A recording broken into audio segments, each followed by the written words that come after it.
आज मैं आपके लिए बड़ी ही काम की जानकारी लेकर के हाजिर हुआ हूँ। इसीलिए आपसे मेरा निवेदन है, आप हमारी वीडियो के समाप्ति तक हमारे इस चैनल पर हमारे साथ बने रहें। दर्शक बंधु, बहुत पुराने समय की बात है। किसी जंगल में एक नीलकंठ पंछी का जोड़ा रहता था। दोनों पति पत्नी एक दूसरे के लिए बड़े दिल और जान से चाहते थे। भक्तों, नीलकंठ की जो पत्नी थी वह बड़ी ही जिज्ञासु स्वभाव की चिड़िया थी। अपने पति से वह हर समय पर कुछ ना कुछ पूछती ही रहती थी। एक रात जब दोनों पति पत्नी गंगा किनारे एक वृक्ष की डाली पर बैठे हुए थे, तो नीलकंठ की पत्नी अपने पति नीलकंठ से कहती है कि हे पिया जी, आज मेरा मन बड़ा ही व्याकुल है। आज मुझे बहुत ही ज्यादा बेचैनी हो रही है। पिया, कुछ ऐसा उपाय करो जिससे मेरा मन कुछ हल्का हो जाए। मित्रों, जब नीलकंठ अपनी पत्नी की इन बातों के लिए सुनता है, तो नीलकंठ अपनी पत्नी से कहता है कि हे प्रिय, ऐसा क्या कारण है जिससे तुम्हारा मन इतना ज्यादा व्याकुल है? आखिर मुझे ऐसा क्या करना होगा जिससे तुम्हारी व्याकुलता दूर हो जाए? ये सुनकर के नीलकंठ की पत्नी कहती है कि हे पिया, कोई एक ऐसी कहानी सुनाओ जिसे सुनकर के मेरे मन के लिए कुछ ना कुछ शांति जरूर ही मिल जाए। साथियों, इस प्रकार से नीलकंठ अपनी पत्नी के लिए एक कहानी सुनाने लग जाता है और अपनी पत्नी से कहता है कि हे प्रिय, आज तुम्हें मैं एक अमीर बहन और गरीब भाई की कहानी सुनाता हूँ। आज की कहानी सुनकर के तुम्हें ये पता चल जाएगा कि एक भाई और बहन का रिश्ता कैसा होता है और एक बहन और भाई के लिए अपना रिश्ता कैसे निभाना चाहिए। और साथ ही साथ तुम्हें आज की इस कहानी से जानने के लिए मिलेगा आखिर मनुष्य पर गरीबी क्यों आती है और किन कारणों से मनुष्य गरीब हो जाता है और गरीबी का कारण क्या होता है।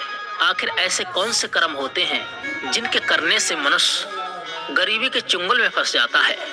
ऐसे ही कई एक सवालों के जवाब तुम्हें आज की इस कहानी से जानने के लिए मिलेंगे। इसीलिए आज की कहानी बड़ी ही मार्मिक और आपके जीवन में प्रेरणा देने वाली कहानी है। आज की कहानी के माध्यम से तुम्हें ज्ञान की 8 बातें पता चलने वाली हैं। इन बातों को सुनकर के कोई भी मनुष्य अपनी गरीबी के लिए बड़े आसानी के साथ में दूर कर सकता है। आज की कहानी बड़ी ही ज्ञानवर्धक और शिक्षाप्रद कहानी है। इसीलिए प्रिय, आज की इस कहानी के लिए तुम बड़े ध्यान लगा करके और मन लगा करके सुनना। नीलकंठ की पत्नी कहती है, पिया जी, यदि इतनी ही अच्छी कहानी है तो तुम कहानी के लिए प्रारंभ करो। मैं पूर्ण श्रद्धा और भाव से आज की इस ज्ञानवर्धक कहानी के लिए सुनूंगी और इस कहानी में बताई गई 8 बातों पर मैं जरूर ही अमल करूंगी। मित्रों, इस प्रकार से नीलकंठ अपनी पत्नी के लिए कहानी सुनाने लग जाता है।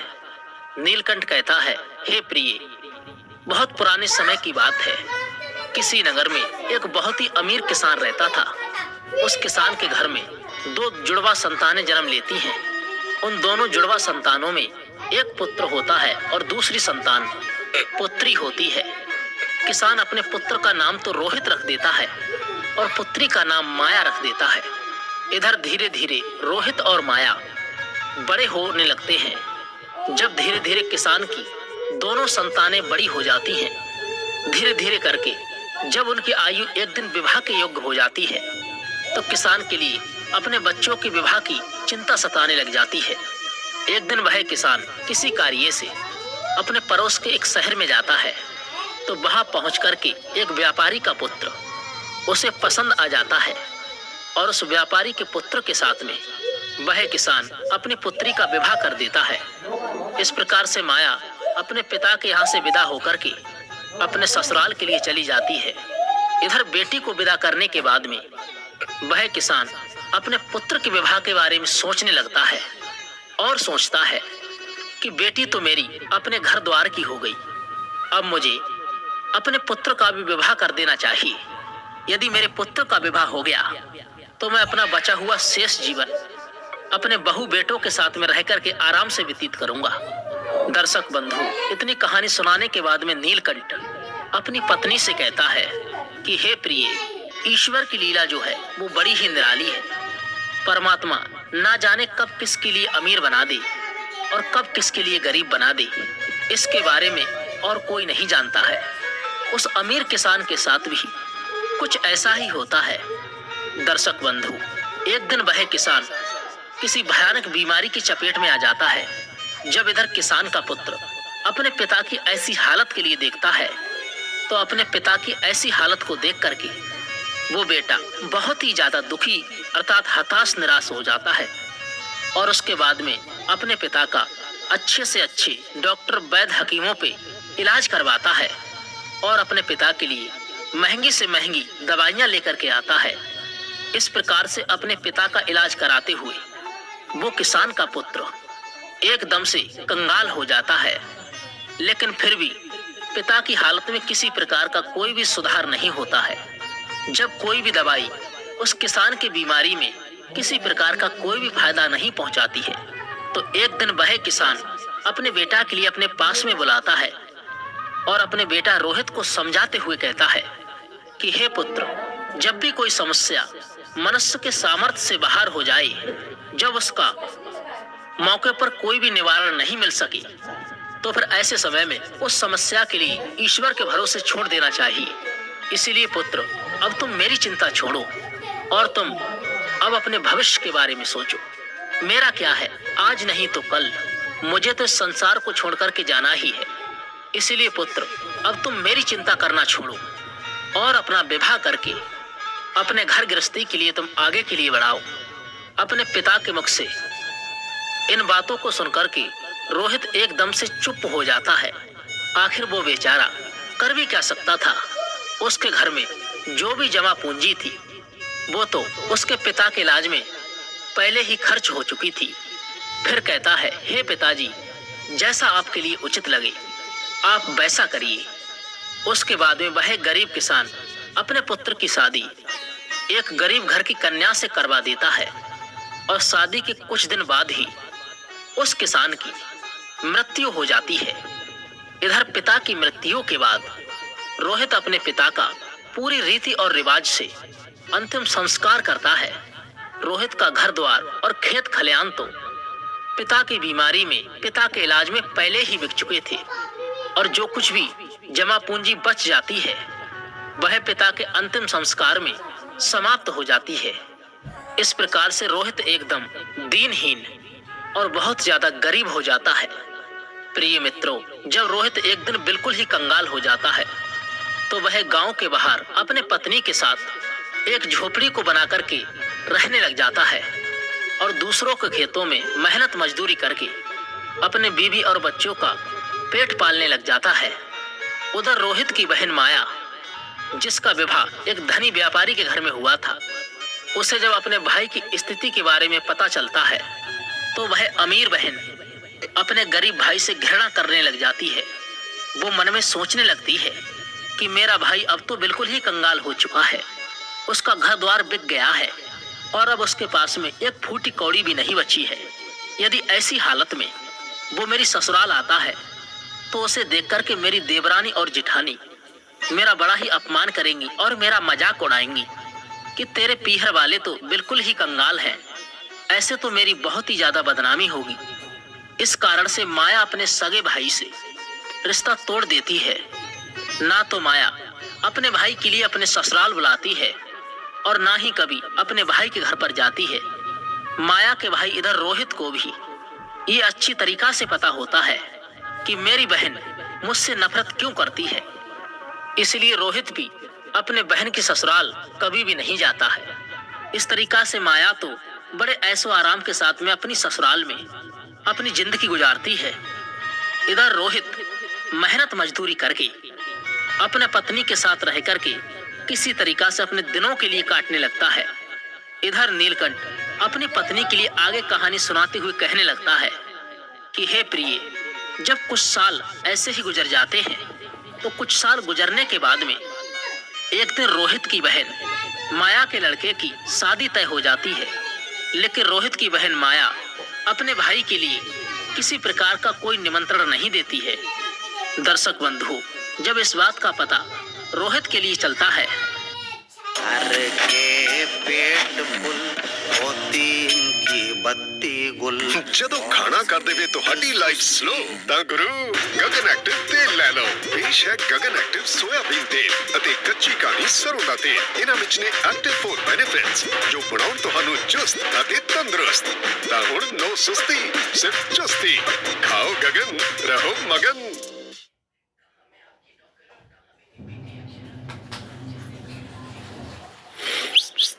बोला कौन? अरे वो सब छोड़ो, बहुत बढ़िया इन्वेस्टमेंट स्कीम आई है। आज 2000 डालोगे, कल 4 मिलेगा, परसों 8, फिर 16, फिर 32, फिर 64। लिंक भेज दिया, जल्दी क्लिक करो।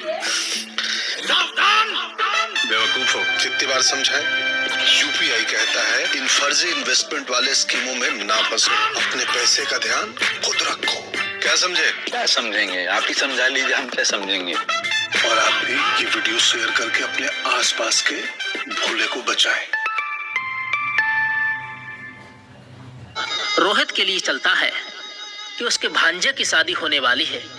तो इस बात को सुनकर के रोहित बहुत ही ज्यादा प्रसन्न हो जाता है और इस बात की खबर जाकर के अपनी पत्नी सुशीला के लिए बताता है कि मेरे बहन की लड़के की शादी है और हम सभी के लिए माया के ससुराल चलना होगा। जब रोहित की पत्नी के लिए इस बात की जानकारी होती है कि ननद के बेटे की शादी है तो वह भी इस बात को सुनकर के खुश हो जाती है और सोचने लगती है, चलो इसी बहाने ही सही, कम से कम मैं अपनी ननद से तो जाकर के मिल लूंगी।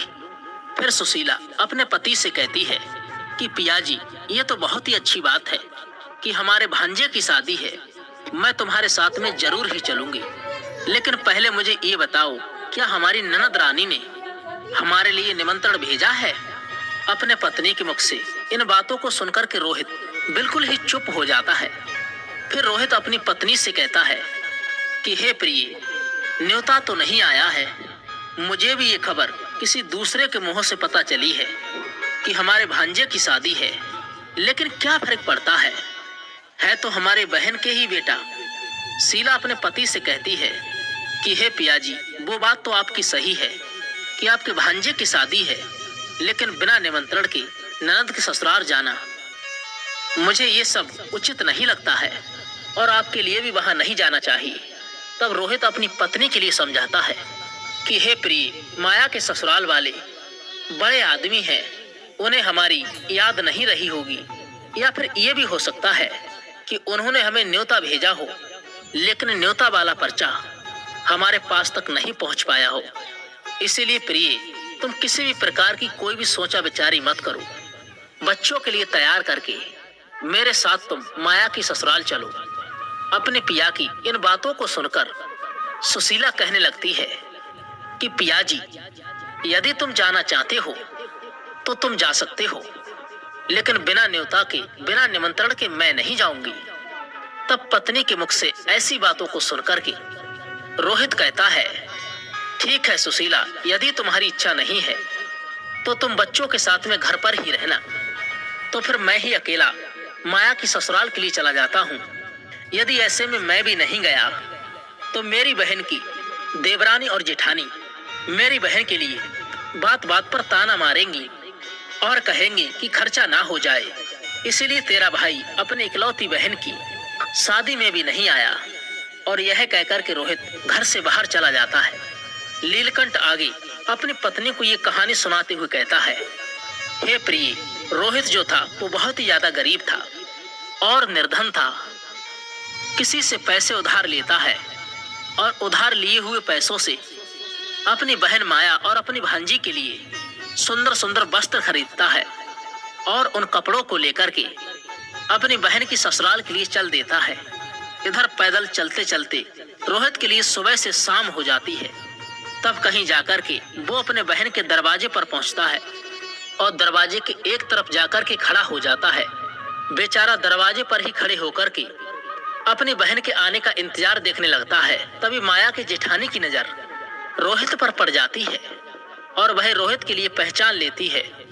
रोहित को देखने के बाद माया की जेठानी जाकर के माया के लिए बताती है कि हे माया, आज तेरा भाई आया है और तेरे दरवाजे पर खड़ा हुआ है।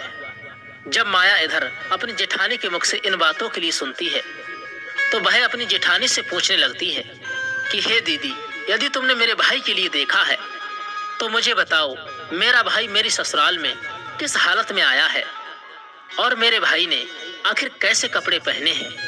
तो उसी समय पर माया की जिठानी कहती है कि तुम्हारा भाई फटे पुराने वस्त्र पहन करके तुम्हारे दरवाजे पर खड़ा हुआ है और दरवाजे पर खड़ा हुआ तुम्हारा आने का इंतजार कर रहा है।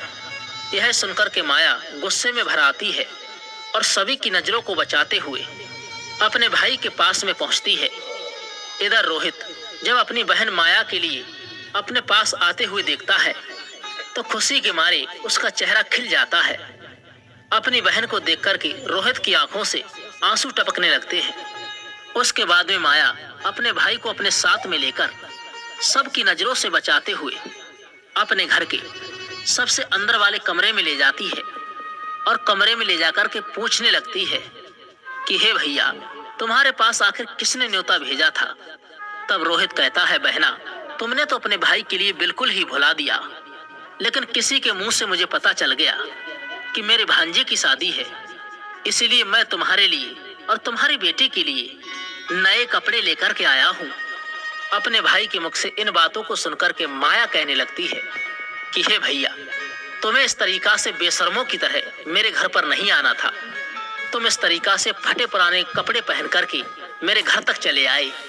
कम से कम तो अपनी नहीं, मेरी इज्जत तक का तो ख्याल किया होता। कम से कम तुमने मेरे मान और सम्मान का ख्याल किया होता। आखिर तुम्हारी तो कोई इज्जत नहीं है, कम से कम तुमने हमारी इज्जत के बारे में तो सोचा होता। माया के मुख से ऐसे कट्टू वचन सुनकर के उस मजबूर भाई रोहित का कलेजा जो था वो छलनी हो जाता है। तब रोहित अपनी बहन के कदमों में गिर कर के माफी मांगने लगता है और कहता है, हे बहन, तुम मुझे आज क्षमा कर दो। मुझे नहीं पता था कि मेरी वजह से आज तुम्हारी इतनी बदनामी होगी। यदि मुझे ये बातें पहले ही पता होती कि तुम मेरे वजह से इतनी आहत होगी, इतनी हताश निराश होगी, तो मैं तुम्हारे दरवाजे पर कभी नहीं आता। बहना, मैं तो ये सोच कर के आया था कि मेरे भांजे की शादी है, यदि मैं नहीं पहुंचा तो मेरी बहन के लिए मेरी बहन की देवरानी जिठानी ताने मारेंगी। रोहित की जब बातों को सुनकर के माया का गुस्सा जब थोड़ा सा शांत होता है तो माया रोहित से कहती है, चलो, जब तुम आ ही गए हो तो मेरी एक बात तुम कान खोल करके सुन लो। जब तक मेरी बेटी की शादी नहीं हो जाती तब तक तुम इसी कमरे में बंद रहना और भूल कर भी तुम इस कमरे से बाहर निकलने की गलती मत करना। जब भोजन बन जाएगा तो मैं तुम्हें भोजन की थाली इसी कमरे में लेकर आ जाऊंगी। तुम भोजन खा करके चुपचाप पिछले दरवाजे से अपने घर के लिए चले जाना। तब रोहित कहता है, ठीक है बहना, मैं आज रात को ही तुम्हारी ससुराल से अपने गांव के लिए चला जाऊंगा। लेकिन बहना, तुम इन कपड़ों के लिए तो रख लो जिन्हें मैं तुम्हारे लिए बड़े प्यार से लाया हूँ। तब माया अपने भाई से कपड़ों को लेकर के कमरे से बाहर चली जाती है और जाते समय बाहर से उस कमरे की कुंडी लगा जाती है। रोहित उस अंधेरे के कमरे में बैठकर अपने बहन के वापस आने का इंतजार करने लगता है। साथियों, इतनी कहानी सुना करके नीलकंठ चुप हो जाता है। तब नीलकंठ की पत्नी कहती है कि हे पियाजी, बड़ी ही प्यारी कहानी है, आगे सुनाओ ना, इस कहानी में आगे क्या होता है। तब नीलकंठ कहानी के लिए आगे बढ़ाते हुए कहता है, हे प्रिय, इधर तो रोहित उस अंधेरे कमरे में बैठा हुआ अपनी बहन के लौटने का इंतजार कर रहा होता है कि आज मेरी बहना मुझे भोजन के लिए लौट कर के वापस आती होगी। आज तो मुझे भी स्वादिष्ट भोजन खाने के लिए मिलेगा। उधर वो निर्मोही बहन अपने भाई को उस कमरे में बंद करके अपने घरेलू काम धंधे में लग जाती है और शादी के काम धंधे में इतनी ज्यादा खो जाती है कि अब तो उसे याद ही नहीं रहता है कि मेरी माँ का जियाया भाई मेरे यहाँ कमरे में बंद मेरे लौटने का इंतजार कर रहा है। दर्शक बंधु, इधर जैसे जैसे समय बीतने लगता है, भूख प्यास की वजह से रोहित छटपटाने लगता है और उसकी हालत भी खराब होने लगती है। तब रोहित अपनी बहन के लिए आवाज लगाता है, लेकिन उसकी आवाज के लिए और कोई नहीं सुनता है। इस तरीका से रोहित के लिए उस अंधेरे के कमरे में पड़े हुए दर्शक बंधु 1 नहीं 3 दिन बीत जाते हैं। इधर रोहित के लिए अपने बीवी और बच्चों की बड़ी ही याद सताने लगती है। रोहित सोचता है यदि कोई इधर नहीं आया तो मैं तो बंद इसी कमरे में ही मर जाऊंगा। यदि मैं मर गया तो मेरे बीवी और बच्चों का भला क्या होगा? मेरे ना होने पर कैसे मेरे बीवी बच्चों का पालन पोषण होगा? दर्शक बंधु, रोहित इधर यह सोचते सोचते बेहोश होने लगता है। तभी किसी काम की वजह से माया की जेठानी उस कमरे के पास से गुजरती है। जब रोहित के कानों में माया की जेठानी की पायल की आवाज सुनाई देती है तो रोहित अपनी पूरी ताकत लगा करके उस कमरे के दरवाजे के लिए पीटने लगता है। जब माया की जेठानी के कानों में उस दरवाजा खटखटाने की आवाज पहुंचती है तो वह दरवाजे के लिए खोल करके देखती है और रोहित से पूछने लगती है कि हे भाई, तुम्हें इस कमरे में किसने बंद किया था? रोहित इस बात का कोई भी जवाब नहीं देता है। जब माया की जेठानी दोबारा रोहित से पूछती है तो रोहित ये बात तो छुपा लेता है कि मेरी बहन माया ने ही मुझे इस कमरे में बंद किया था। उसकी जगह पर झूठ मूठ का कह देता है और कहता है मैं इस कमरे में आराम कर रहा था, तभी किसी ने गलती से बाहर से इस दरवाजे की कुंडी लगा दी और मैं इस कमरे में बंद होकर के अकेला छटपटा रहा था। बहन, यदि तुम आज नहीं आती तो मेरे तो प्राण फकेरू ही उड़ जाते। और इतना कहने के बाद रोहित घर के पिछले दरवाजे से चुपचाप बाहर निकल जाता है और इधर अपने घर की सीध लगा लेता है। 3 दिन का भूखा प्यासा बेचारा रोहित अपने घर के लिए चल देता है। अंत में वो चलते चलते काफी दूर निकल आता है और चलते चलते अब तो रोहित के लिए चक्कर आने लगते हैं। दर्शक बंधु, जैसे ही रोहित का सिर चकराता है और वह उसी समय पर जमीन पर गिरने वाला होता है, तभी वहां पर कहीं से एक बूढ़ी माँ आ जाती है और वह बूढ़ी माँ रोहित के गिरने से पहले ही रोहित के लिए संभाल लेती है। दर्शक बंधु, जब कुछ घंटे बाद रोहित के लिए पुनः दोबारा होश आता है तो रोहित अपने के लिए क्या देखता है, वह एक बूढ़ी माँ की गोदी में लेटा हुआ है और बूढ़ी माँ एक बेजना लेकर के पंखा लेकर के उसकी हवा कर रही है। होश आने के पश्चात रोहित खड़ा हो जाता है और खड़े होने के बाद में उस बूढ़ी माँ के लिए प्रणाम करता है और कहता है, हे माँ, आप भला कौन है? दर्शक बंधु, इतनी कहानी सुनाने के बाद में नीलकंठ थोड़ा सा विश्राम लेता है और विश्राम करने के बाद में नीलकंठ अपनी पत्नी के लिए इससे बची हुई आगे की कहानी सुनाने लग जाता है। नीलकंठ आगे कहता है, सुनो प्रिय, कि जिस बूढ़ी माँ की गोद में वो बेचारा रोहित लेटा हुआ था, वह बूढ़ी माँ एक देवी माँ होती है। इधर रोहित की पत्नी सुशीला रोज उस देवी माँ की पूजा किया करती थी और पूर्ण तरीका से श्रद्धा भाव से देवी माँ की सुशीला भक्ति किया करती थी। इसीलिए जब रोहित चक्कर खाकर के गिरने वाला होता है तो उसी समय पर तत्काल देवी माँ प्रकट होकर के रोहित को जमीन पर गिरने से बचा लेती है और रोहित का सिर अपनी गोदी में रख करके उसे अपनी गोद में सुला लेती है। जब रोहित के लिए होश आता है तो रोहित देवी माता के लिए प्रणाम करके अपने घर के लिए वहां से चलने लगता है। तभी उसी समय पर वो बूढ़ी माँ कहती है कि हे बेटा, तुम भला कहाँ से आ रहे हो और इधर तुम कहाँ के लिए जा रहे हो? तब रोहित बताता है, हे माँ, मेरी भनेजी की शादी थी, इसी वजह से मैं अपने बहन के ससुराल गया था और अब मैं लौट कर के वहीं से आ रहा हूँ और इधर मेरा गांव है, मैं अपने गांव के लिए जा रहा हूँ। तब बूढ़ी माँ रोहित से कहती है, हे बेटा, यदि तुम बुरा ना मानो तो मैं तुमसे एक बात पूछना चाहती हूँ। तब रोहित कहता है, पूछो मैया, तुम मुझसे क्या पूछना चाहती हो?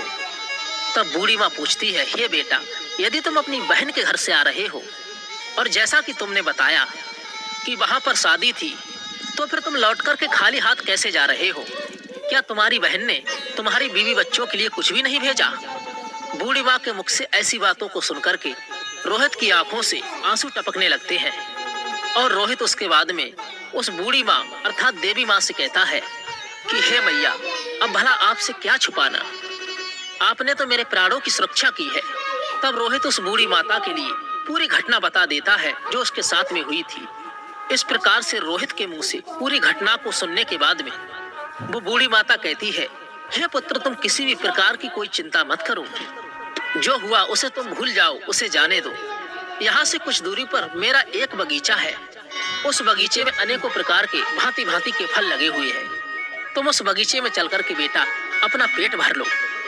क्योंकि बेटा तुमने 3 दिनों से कुछ भी नहीं खाया है, और जब तुम्हारा पेट भर जाए तो कुछ फल तुम अपने बीवी और बच्चों के लिए भी तोड़ लेना। और जब तुम्हारे बीवी बच्ची जब भी तुमसे पूछे कि तुम अपनी बहन की ससुराल से भला क्या लेकर के आए हो, तो तुम कह देना मेरी बहन ने तुम्हारे लिए ये फल भेजे हैं। ऐसा करने से बेटा तुम अपने बीवी बच्चों के सामने शर्मिंदा होने से भी बच जाओगी, और इससे तुम्हारा मान सम्मान मान प्रतिष्ठा भी बची रहेगी। रोहित इस प्रकार से जब बूढ़ी माँ की इन बातों के लिए सुनता है तो उस बूढ़ी माँ की बात मानकर के रोहित बूढ़ी माँ के बगीचे में पहुंच जाता है, क्योंकि बंधु उस बगीचे में नाना प्रकार के फल लगे हुए थे। तब रोहित वृक्षों से फल तोड़ करके खाने लगता है, और जब उसका पेट भर जाता है तो कुछ फलों को तोड़ करके अपने थैले में रख लेता है। यह सब करने के बाद में रोहित उस बूढ़ी माँ से आज्ञा लेने के बाद में अपने घर के लिए चलने लगता है। तब वो बूढ़ी माँ रोहित से कहती है कि हे पुत्र, जाते समय तुम मेरी इन 8 बातों के लिए सुनते जाओ। ये 8 बातें बेटा तुम्हारे जीवन में बहुत ही ज्यादा काम आने वाली हैं। इस प्रकार से बूढ़ी माँ उस रोहित के लिए 8 बातें बताती है, और उन 8 बातों को सुनकर के रोहित अपने घर के लिए चल देता है। जब रोहित फलों से भरा हुआ उस थैले को लेकर के अपने घर पर पहुंचता है तो रोहित के छोटे छोटे बच्चे और रोहित की पत्नी रोहित के पास आ जाते हैं और पूछने लगते हैं, हे पिताजी, तुम बुआ के घर से आ रहे हो, आखिर बुआ ने हमारे लिए क्या भेजा है? ये सुनकर कर रोहित अपने हाथों का थैला अपनी घरवाली के लिए थमा देता है, और थैला देने के बाद में रोहित घर से बाहर निकल जाता है। उधर रोहित के जाने के बाद में रोहित की पत्नी जब उस थैला को खोल करके देखती है तो थैला के अंदर का नजारा देख कर के वह एकदम से हैरान रह जाती है। सुशीला उस थैला में देखती है कि वो थैला पूरा जो भरा हुआ है वो सोने चांदी के फलों से भरा हुआ है। जब रोहित की पत्नी अनार के लिए फोड़ती है तो अनार के फलों से हीरे निकलने लगते हैं। जब आम के लिए काटती है तो आम की गुठलियों की जगह सोने की गुठलियां निकलने लगती हैं। यह देख कर के रोहित की पत्नी बहुत ही ज्यादा खुश हो जाती है और दौड़ करके अपने पति के पास में पहुंचती है, और अपने पति के पास पहुंच करके अपने पति से कहती है कि तुम तो शादी में गए थे और आखिर तुम लेकर के क्या आए हो? रोहित अपनी पत्नी की इन बातों को सुनकर के सोचने लगता है कि मेरे घरवाली के लिए शायद फल पसंद नहीं आए हैं, इसीलिए मेरी पत्नी आज मुझसे ऐसी बातें पूछ रही है। मुझे तो अपने बच्चों के लिए लड्डू पेड़ा लेकर के आना चाहिए था। तब रोहित अपनी घरवाली से कहता है कि हे प्रिय, बहना ने जो कुछ भी भेजा है वो मैंने लाकर के तुम्हें दे दिया। अब जो कुछ भी थैले में है उसके लिए ही बच्चों के लिए बराबर बांट करके दे दो। कि पहले तो तुम अपने घर पर तो चलो और घर पर चल कर के देखो तो सही कि तुम्हारी बहन ने हमारे लिए आखिर भेजा है तो भेजा क्या है। ये कहकर के सुशीला अपने पति को पकड़कर घर के अंदर ले जाती है और अपने पति से कहती है कि हे पिया जी, जरा देखिए तो सही आखिर हमारी ननद ने हमारे लिए भला क्या भेजा है। और यह कहकर के सुशीला रोहित के सामने थैला के लिए पलट देती है। थैला पलटते ही थैले के अंदर से हीरे मोती सोना चांदी निकलने लगते हैं। सुशीला कहती है कि हे पिया जी, आखिर हमारी ननद ने तो हमारा भाग्य ही बदल दिया। उन्होंने फलों में छुपा करके हीरे मोती भेजे हैं। जब यह नजारा रोहित देखता है तो वो समझ जाता है कि मुझे जो रास्ते में बूढ़ी माँ मिली थी वो कोई साधारण माँ नहीं थी, साधारण महिला नहीं थी। वो बूढ़ी माँ कोई देवी माँ थी। लेकिन इस बारे में रोहित अपनी पत्नी के लिए कुछ भी नहीं बताता है और मन ही मन उस बूढ़ी माँ के लिए रोहित धन्यवाद देता है।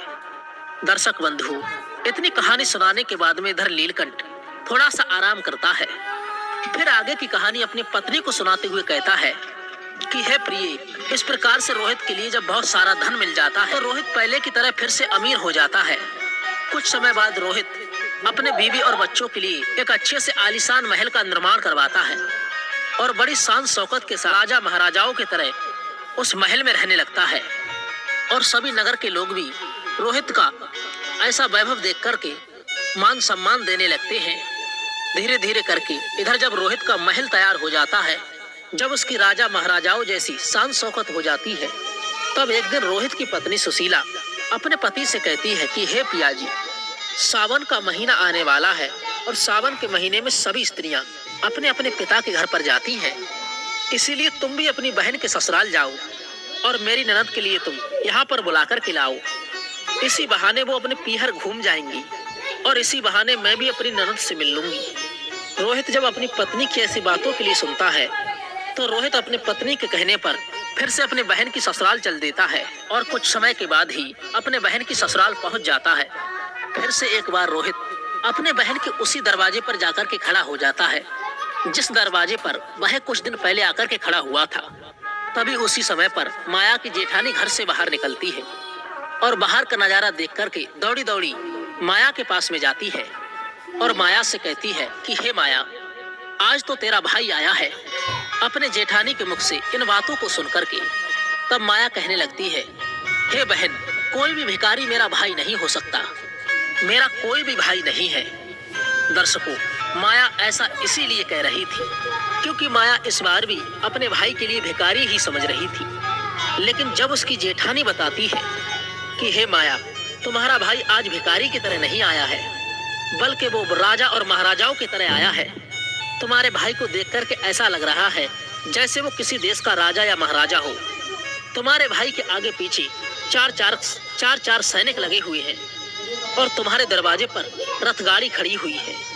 भला एक बार जाकर के तुम देखो तो सही। माया जब अपनी जेठानी के मुख से इन बातों के लिए सुनती है तो उसे अपनी जेठानी की बातों पर किसी भी प्रकार का कोई यकीन नहीं होता है और सच्चाई जानने के लिए अपने भाई के लिए डुक कर के देखने लगती है। जैसे ही माया ने अपने भाई के उस रूप के लिए निहारा तो अपने भाई के ठाट बाट को देख कर के माया एकदम से चकित रह जाती है और सोचने लगती है, विचार करने लगती है कि कल तक तो मेरा भाई बिल्कुल ही भिखारी था, पहनने के लिए सही तरीका से इनके पास में वस्त्र भी नहीं थे। फिर अचानक एकदम से आखिर उनका भाग्य कैसे बदल गया। उसके बाद में रोहित की बहन माया आरती का थाल सजाती है और अपने भाई की आरती उतारने लगती है और उसके बाद में माया अपने भाई के लिए बड़े आदर पूर्वक अपने घर में ले जाती है और अपने भाई से कहती है, हे भैया, मुझे तुम क्षमा कर दीजिए, मेरी वजह से तुम्हें बहुत ही ज्यादा कष्ट अर्थात परेशानी उठानी पड़ी है। अपने बहन के मुख से इन बातों को सुनकर के रोहित कहने लगता है कि बहना, कोई बात नहीं है, उस समय पर हमारे दिन कुछ ऐसे ही थे। तुम्हारी गलतियों के लिए मैंने तुम्हें तो पहले ही क्षमा कर दिया है बहन। अब तुम इन बातों के लिए छोड़ो और मेरे साथ में चलने की तुम तैयारी करो। हे बहन माया, मैं तुम्हें आज बुलाने के लिए आया हूँ। अब तुम्हें मेरे साथ में मेरे घर पर चलना है। तुम्हारी भाभी ने मुझे बुलाने के लिए तुम्हारे यहाँ पर भेजा है। तुम्हारी भाभी ने तुम्हें बुलाने के लिए यहाँ पर भेजा है। यह सुनकर के माया खुशी खुशी अपने भाई के घर पर चलने के लिए तैयारी करने लगती है और तैयार होकर के माया अपने भाई के रथ में बैठ जाती है। इस तरीका से जब रोहित की बहन माया अपने पीहर में पहुंचती है तो अपने भाई की शान शौकत को देख करके एकदम से दंग रह जाती है। इधर माया देखती है कि एक भव्य आलीशान महल है और महल के अंदर अनेकों प्रकार के नौकर चाकर लगे हुए हैं और अन्न के भंडार भरे हुए हैं। माया अपने भाई की ऐसी शान शौकत को देख करके रोहित की बहन जो माया थी वो एकदम से हैरान रह जाती है और इधर रोहित की घरवाली भी माया अपनी ननद की खूब ज्यादा सेवा करती है और स्वागत करती है। सारे दिनों से अपने पलकों पर ही बिठा कर रखती है। रोहित की घरवाली सुशीला के लिए लगता था कि ये सब शान शौकत हमारी जो आज है वो हमारी ननद की वजह से ही है। अपनी ननद के मदद के कारण ही हम इस मुकाम पर आज पहुंचे हैं। क्योंकि मित्रों, रोहित ने कभी भी अपनी पत्नी के लिए अपने आगे बढ़ने की सच्चाई ही नहीं बताई थी कि बल्कि यह सब माया की वजह से नहीं, बूढ़ी देवी माँ के आशीर्वाद से बल्कि ये सब हमें मिला है। क्योंकि मित्रों, रोहित की पत्नी सुशीला रोहित की पत्नी सुशीला इस बात से अवगत नहीं थी, वो अनजान थी। यह सोचकर के सुशीला अपनी ननद की खूब ज्यादा सेवा करती है और अपनी ननद का खूब ख्याल रखती है। कुछ दिन बीतने के बाद जब रोहित की बहन माया का ससुराल जाने का समय निश्चित हो जाता है तो रोहित की पत्नी सुशीला अपने पति से कहती है कि हे पिया जी, कल तुम्हारी बहन अपनी ससुराल के लिए चली जाएंगी, इसीलिए तुम बाजार के लिए जाओ और बाजार जाकर के अपनी बहन के लिए कोई अच्छा सा तोहफा लेकर के आओ। पत्नी के मुख से इन बातों को सुनकर के रोहित घर से बाहर चला जाता है और रोहित एक मोची की दुकान पर पहुंचता है और मोची की दुकान पर पहुंचकर के मोची से कहता है, हे भाई मोची, कि मुझे अपने बहना के लिए बोलने वाली जूती बनवानी है। क्या तुम मेरी बहना के लिए बोलने वाली जूती बनवा सकते हो? मोची कहता है कि सेठ जी, मैं बोलने वाली जूती तो बना दूंगा, लेकिन उसके बनवाने की कीमत बहुत लगेगी। तब रोहित कहता है, हे मोची भाई, मैं तुम्हें मुंह मांगा पैसा दूंगा, लेकिन ऐसी जूतियां बनाओ, उन जूतियों के लिए जब भी मेरी बहना पहने और उन्हें पहन करके जब भी वो चले तो वे जूतियां बारी बारी से इन 8 बातों के लिए बोले। इसके बाद में मोची के लिए रोहित वो ज्ञान की 8 बातें बताता है, जो बातें बूढ़ी माँ ने रोहित के लिए चलते समय पर बताई थी। रोहित मोची से कहता है कि हे मोची भाई, अब वो ज्ञान की 8 बातें मैं तुम्हें बताने के लिए जा रहा हूँ। इस प्रकार से रोहित बारी बारी से वो 8 ज्ञान की बातें बताने लगता है। रोहित पहली बात बताता है कि बात ज्ञान की है कही, मानव तू मत भूल, होती है अज्ञानता निर्धनता का मोल। दूसरी बात, समय भरोसे बैठता रहता सदैव गरीब, बिना कर्म के बदले नहीं उसका कभी नसीब। आलस कर रहता सदा जो परिवर्तनहीन, वही कर्म फिर करे कहे स्वयं को दीन। चौथी बात, नहीं गरीबी से बड़ा है कोई अभिश्राप, हासिल करके ज्ञान ही करो दूर अबाप। दोष समय को दो नहीं बनो मजबूर, कर्म साधना में जुटो करो गरीबी दूर। छठी बात, कर्म कभी करता नहीं कोसे सदा नसीब, भाग्य भरोसे बैठता वो मानव रहे गरीब। सातवीं बात, अज्ञानी पर ही सदा करे गरीबी बार, विजय होता युद्ध में ज्ञान सदा हथियार। आठवीं और सबसे आखिरी बात बताते हुए रोहित कहने लगा कि हे मोची भाई, मेरी बहन जब 8वां कदम रखे तो बेजूतियां बस यही बात बोलें कि पैसों के बाजार में बदल गई तहजीब, धन दौलत से जुड़ रहे रिश्ते हुए गरीब। इधर रोहित मोची से कहता है कि हे मोची भाई, ऐसी 8 बातें बोलने वाली मुझे जूतियां बनवानी हैं। तुम ऐसी 8 बातें बोलने वाली जूतियां मेरी बहन के लिए आज बना कर दो। जब ये 8 बातें वो जूतियां बोलेंगी और जब मेरी बहन इन 8 बातों के लिए सुनेगी तो उसे अपनी गलती का एहसास होगा कि मुझे पैसे के घमंड में आकर के अपने भाई का ऐसे अपमान नहीं करना चाहिए था। तब लीलकंठ अपनी पत्नी से कहता है कि हे प्रिय, इस प्रकार से रोहित उस मोची से अपने बहन के लिए हीरे मोतियों से जड़ी हुई सोने और चांदी की जूतियां बनवाता है और उन जूतियों को लाकर के अपने बहन के लिए उपहार स्वरूप दे देता है। सोने चांदी की जूतियों को पाकर के माया का चेहरा एकदम से खिल जाता है। उसके बाद में माया अपने भाई से विदा लेकर के अपने ससुराल के लिए चली जाती है। इधर माया जब अपनी ससुराल पहुंच जाती है तो माया की देवरानी जेठानी पूछने लगती है कि हे माया, तुम अपने भाई के घर से आई हो तो तुम्हारे भाई ने तुम्हें क्या उपहार दिया है?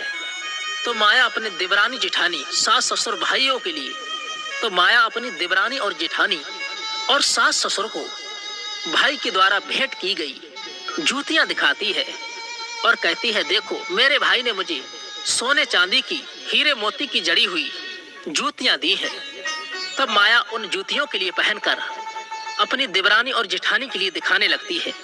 जैसे ही माया उन जूतियों के लिए पहन करके चलती है तो जूतियां कहने लगती है कि पैसों के बाजार में बदल गई तहजीब, धन दौलत से जुड़ रहे रिश्ते हुए गरीब। जब माया इस बात के लिए सुनती है तो उसका सर शर्म की वजह से नीचे झुक जाता है और अपने भाई को याद करके माया एकदम से रोने लगती है।